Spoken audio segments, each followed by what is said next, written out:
바리톤 김동규와 소프라노 조수미가 함께 부른 10월의 어느 멋진 날에 라고 하는 노래가 떠오르는 10월 첫날 첫 번째 맞이하는 멋진 안식일입니다.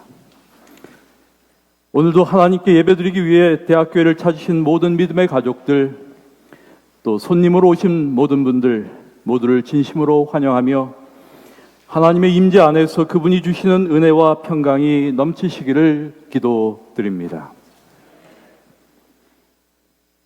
나는 죽는 날까지 즐겁게 살고 싶다. 오늘의 말씀 제목을 이렇게 정해 보았습니다. 어떠십니까? 제목이 마음에 드세요? 여러분, 그렇게 살고 싶으십니까? 아마 모두가 이렇게 살고 싶을 것이라 생각합니다. 저도 그렇습니다. 그렇다면 우리는 어떻게 이렇게 살 수 있을까? 왜 우리는 그렇게 살지 못할까? 우리 주위에는 이런 분들이 있는 것 같아요. 우리 대학교의 교우님들을 이야기하는 것 아닙니다. 우리 주변에서 우리는 이런 분들을 흔히 볼 수 있다는 뜻입니다. 늙으면 죽어야지. 이런 말을 입버릇처럼 하시는 분들. 얘가 어렸을 때는 안 그랬는데라며 자식들에게 서운해하는 부모들. 내가 자식을 어떻게 키웠는지 아냐며 억울해하는 분들. 평생 자유롭게 살아본 적이 없다고 한탄하는 분들. 늘 남에게 뒤처질까 봐 조바심 내는 분들. 노후 자금을 하나도 모아놓지 않아 불안한 분들. 옛날에 내가 라며 자랑을 늘어놓기 바쁜 분들. 그때 나는 왜 그랬을까? 이렇게 자꾸 후회하는 분들. 사소한 문제에도 화부터 내는 분들. 요새 부쩍 외롭고 우울하다고 말하는 분들. 가을을 타는 분들. 은퇴 후에 찾는 사람이 없으면 어쩌나 걱정하는 분들. 여태 살아준 내가 바보다라며 배우자를 원망하는 분들.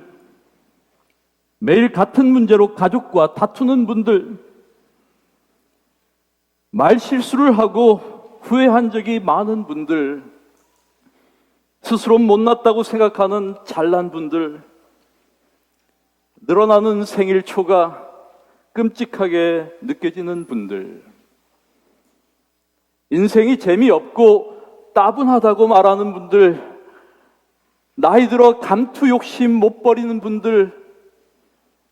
아까워서 아무것도 못 버리는 분들. 아직 부모와 화해하지 못한 분들. 늘 사람들과 경쟁하며 사는 분들. 늘 최선을 다해야 한다고 생각하고 죽도록 일만 하고 놀 줄 모르는 분들. 어디 가도 절대로 밥값을 안 내는 분들. 그저 무작정 돈 모으는 재미로 사는 분들. 하루도 생활의 염려에서 벗어나지 못하는 분들. 제가 앉아서 좀 적어봤습니다. 또 더 적을 수도 있어요. 그런데 이 정도만 하겠습니다. 그리고 여기에 해당되지 않는 분이 계시는지 모르겠어요. 혹시 하나라도 해당되시는 분들은 죽는 날까지 즐겁게 살기 위해 여기서 벗어나야 합니다. 오늘날 우리가 살고 있는 세상의 가장 큰 문제는 무엇일까? 무엇이 우리의 삶의 행복을 가로막을까?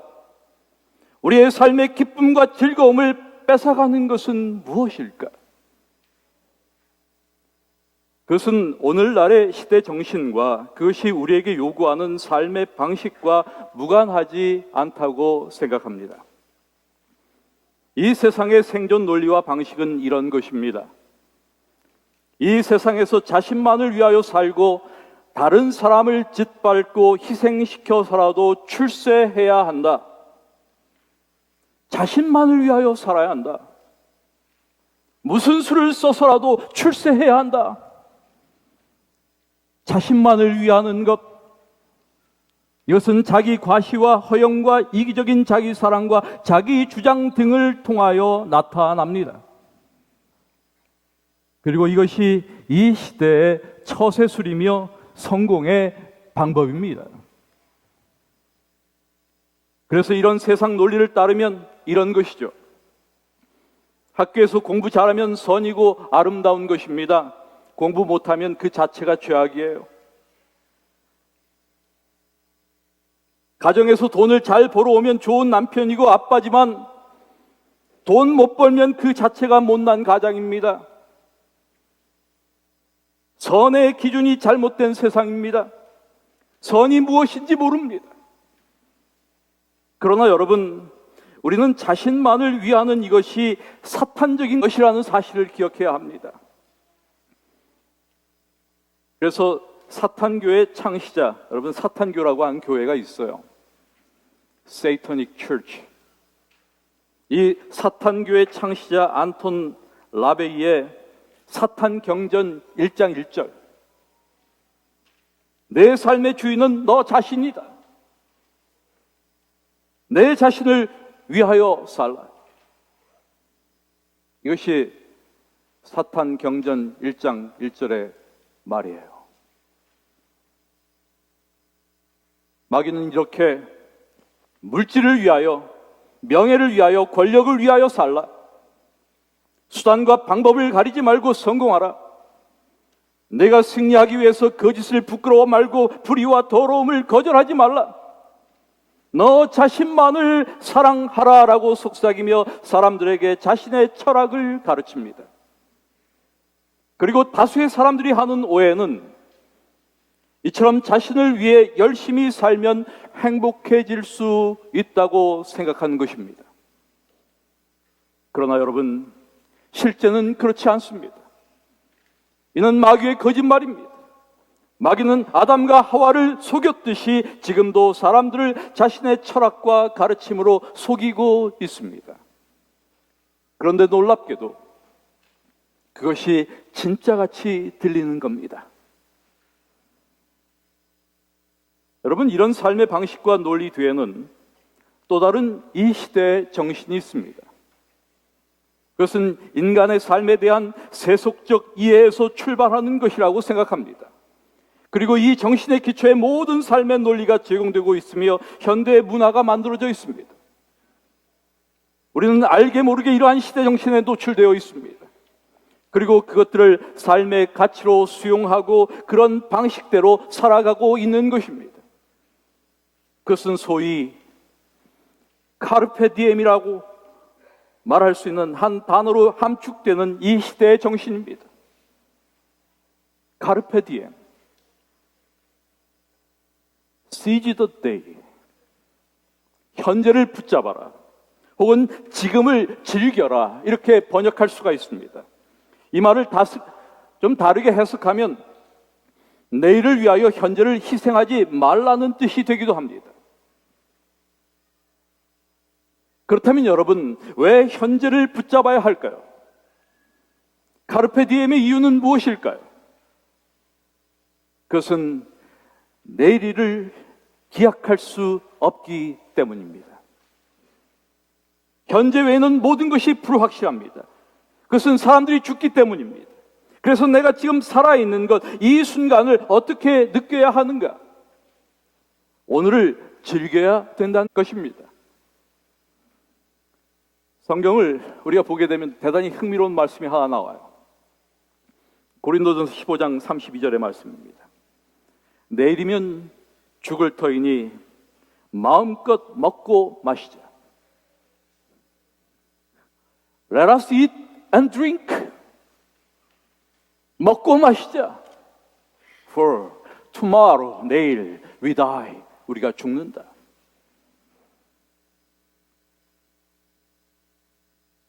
우리 인생이 이 생뿐이면, 죽은 자들이 다시 살아나는 일이 없다면 먹고 마시자, 내일이면 죽을 목숨이라고 하지 않겠습니까?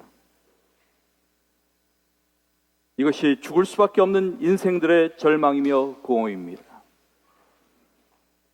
그런데 여러분, 물론 기독교인들에게도 현재는 중요합니다.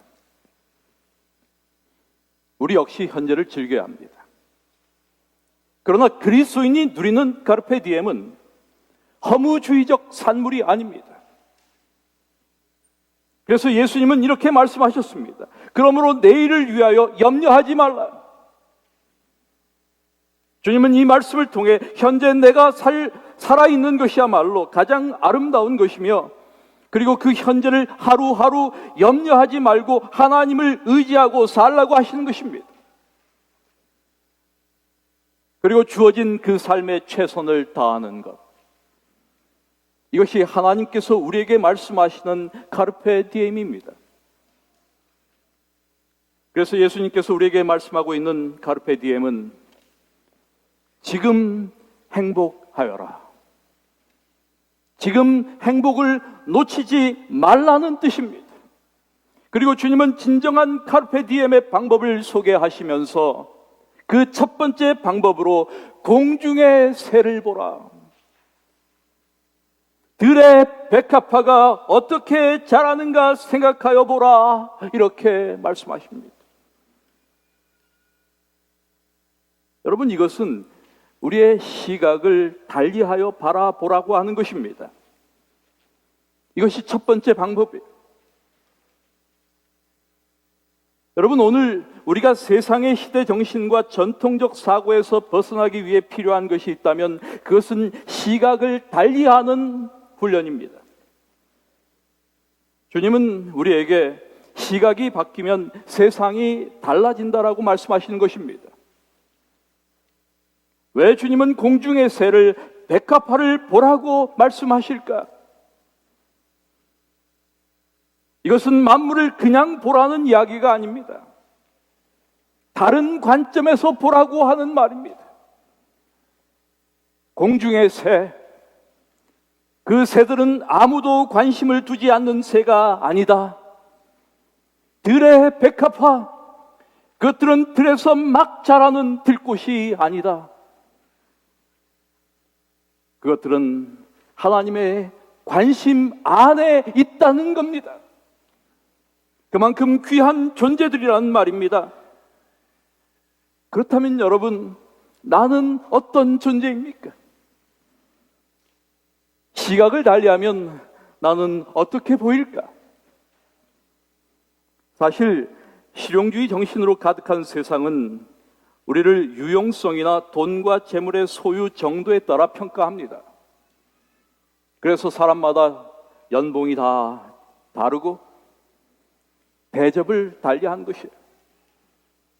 이것이 세상의 시각입니다. 하지만 그런 시각이 아니라 하나님의 시각으로 보면 우리는 어떤 존재일까? 성경은 이렇게 말합니다. 우리는 그의 만드신 바라, 그리스도 예수 안에서 선한 일을 위하여 지으심을 받은 자니. 우리는 그의 만드신 바라. 이 말씀에서 이 만드신 바로 번역된 포에마라고 하는 헬라어는 솜씨, 작품, 걸작품이라고 하는 의미로 쓰이는 단어입니다. 다시 말해 우리는 하나님의 작품 같은 귀중한 존재라는 뜻입니다. 여러분, 영어의 시라는 단어, poem, 바로 이 단어가 포에마라고 하는 단어에서 나왔습니다. 이것은 하나님께서 우리를 그분의 시로 창조하셨음을 말해줍니다. 우리가 아는 대로 시는 아름다운 것입니다. 그래서 시를 모르면 안 돼요. 여러분, 시를 좋아하셔야 돼요. 하나님께서는 그만큼 우리를 아름답게 지으셨다는 말입니다. 이렇게 우리를 향한 하나님의 시각을 발견하게 되면 우리는 달라집니다. 세상을 보는 우리의 시각도 달라집니다. 주님이 우리에게 다르게 보도록 요청하시는 이유가 바로 여기에 있습니다. 사실 우리가 세상이라는 상자에서 나오는 것은 매우 어려운 일일지도 모릅니다. 왜냐하면 그 속에 사는 일에 길들여져 있기 때문입니다. 우리는 다른 사람이 하는 일을 따라하다가 쉽게 동화됩니다. 그러나 우리는 우리 한 사람 한 사람이 독특하게 지음받은 존재임을 인식해야 합니다. 두 번째 예수님께서 가르치시는 카르페디엠의 방법은 다른 길을 걸으라는 것입니다. 다른 길을 걷는 것. 이 세상의 주류 앞에서 당당히 결단을 내리고 남들이 가지 않는 길을 걸어간 것입니다.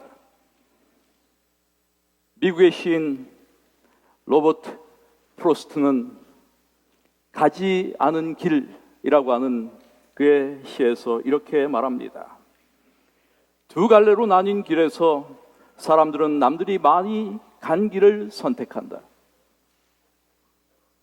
나는 남들이 많이 가지 않은 길을 택했고 그것이 내 모든 것을 완전히 바꿔 놓았다. 저는 재림신앙을 갖는 것,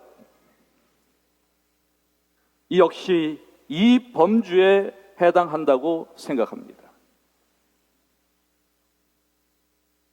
여러분, 많은 사람들이 선택한 결정을 쉽게 따르는 경향이 있습니다. 하지만 이제는 나만의 방법을 찾아야 합니다. 나만의 보폭과 빠르기로 내가 원하는 곳을 향하여 걷도록 해야 합니다. 이것이 주님이 오늘 우리에게 하시는 말씀이기도 합니다. 좁은 문으로 들어가라. 멸망으로 인도하는 문은 크고 그 길이 넓어 그리로 들어가는 자가 많고 생명으로 인도하는 문은 좁고 길이 협착하여 찾는 이가 적다. 여러분, 이 시대에 존재하는 문제들 가운데 하나는 획일화입니다. 모든 것을 하나의 체제 속에 집어넣고 그것에 순종하는 사람만이 훌륭하고 좋은 사람이라고 평가합니다. 그러나 주님은 넓은 길로 가지 말라, 많은 사람들이 택했다고 그 길로 따라가지 말라고 하십니다. 오히려 좁은 길이라도 옳고 생명이 있는 길을 택하라고 말씀하시는 겁니다. 그렇다면 왜 넓은 길이 문제입니까?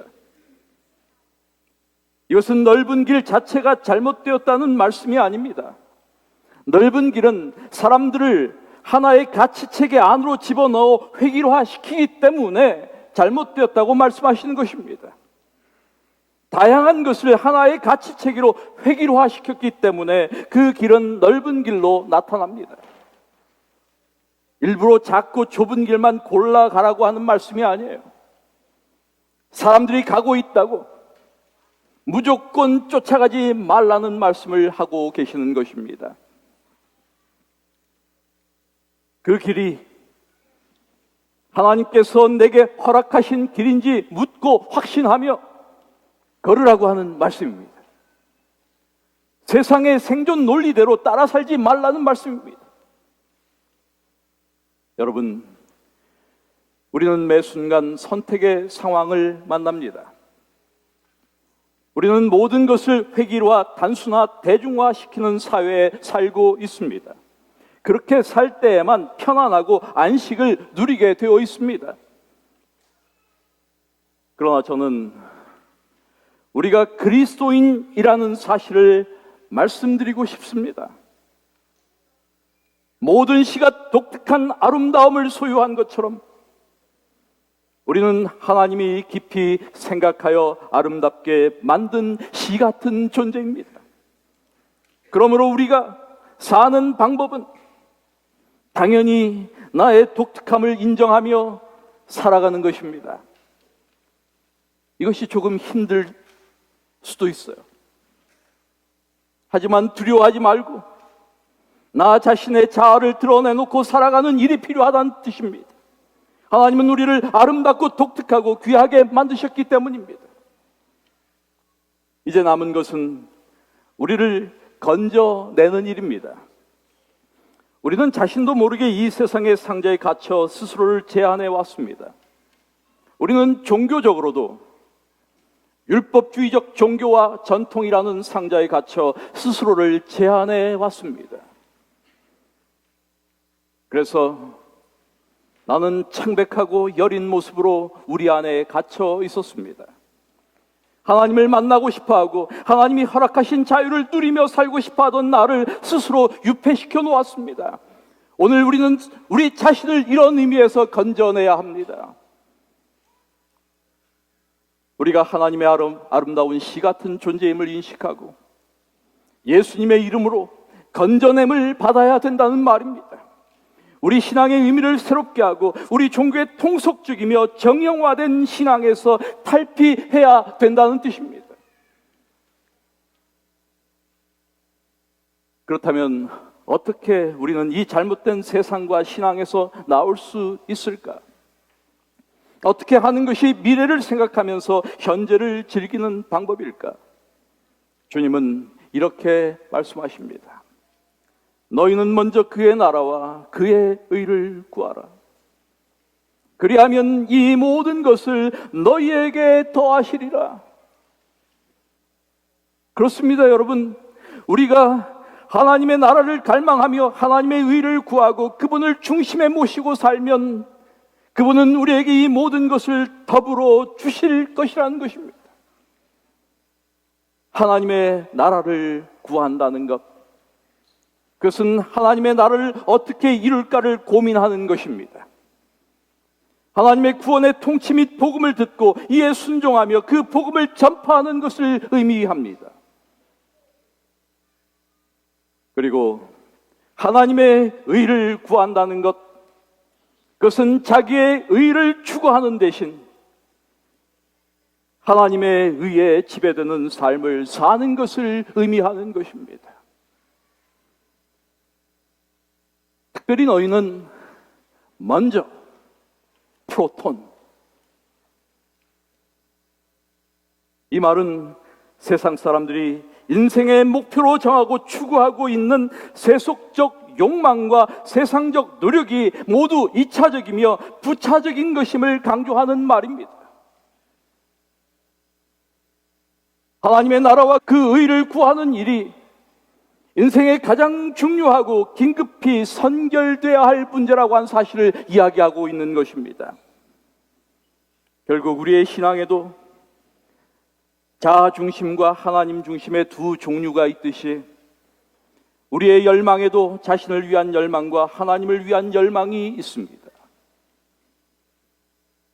하나님의 은혜와 인간의 공로, 자기의 의와 하나님의 의가 이렇게 언제나 대비됩니다. 주님은 우리가 먼저 하나님 중심의 신앙, 하나님을 향한 열망을 우리의 삶의 중심에 두기를 원하시는 것입니다. 그리하면 그분은 우리에게 우리의 삶에 필요한 모든 것을 더불어 주실 것입니다. 우리 사랑하는 교회 여러분, 예수님의 말씀을 믿으십니까? 제 말은 안 믿으셔도 됩니다. 저는 시건도 잘합니다. 그러나 예수님은 시건을 하지 않는 분입니다. 이 세상의 카르페 디엠은 공허한 것입니다. 그것은 우리에게 쾌락과 자극만을 추구하게 합니다. 먹고 마시는 것에 몰두하게 합니다. 그것은 우리에게 마귀의 철학을 갖게 합니다. 물질을 위하여, 명예를 위하여, 권력을 위하여 살게 합니다. 수단과 방법을 가리지 말고 성공을 추구하게 합니다. 승리하기 위해서는 거짓을 부끄러워 않고 불의와 더러움을 마다하지 않습니다. 나 자신만을 사랑하게 됩니다. 이렇게 자신을 위해 열심히 살면 사람들은 행복해질 것이라고 생각합니다. 그러나 실제는 그렇지 않습니다. 이는 마귀의 거짓말입니다. 마귀는 아담과 하와를 속였듯이 지금도 사람들을 자신의 철학과 가르침으로 속이고 있습니다. 그리고 그것은 여전히 진짜같이 들립니다. 결국 걱정, 근심, 염려, 불안, 인간의 이 가장 극복하지 못하는 4가지 키워드, 우리는 여기에서 벗어나지 못합니다. 여러분, 우리가 만일 지금 주님이 말씀하는 행복을 찾지 못한다면 우리는 계속 불행할 수밖에 없습니다. 무엇보다 먼저 주님께 집중하라. 주님을 사랑하라. 하나님의 나라를 어떻게 이룰까를 고민하라. 하나님께서 원하시는 바른 일을 어떻게 실천할까를 고민하라. 그분을 생활의 중심에 모시고 살라. 주님은 이렇게 우리에게 죽는 날까지 즐겁게 사는 그 비결을 알려주십니다. 그렇습니다, 여러분. 우리는 주님 안에서만 진정한 행복을 누릴 수 있습니다. 그러므로 내일 일을 걱정하지 말라. 하나님께서 너희의 내일 일도 돌아보아 주실 것이다. 한날의 괴로움은 그날의 것으로 족하다. 예수님의 말씀입니다. 하나님의 은혜가 우리 모두의 삶에 늘 함께 하셔서 죽는 날까지 우리 모두 그분의 은혜 때문에 즐겁게 살아가는 우리 모두가 되기를 기도드립니다. 말씀을 마칩니다.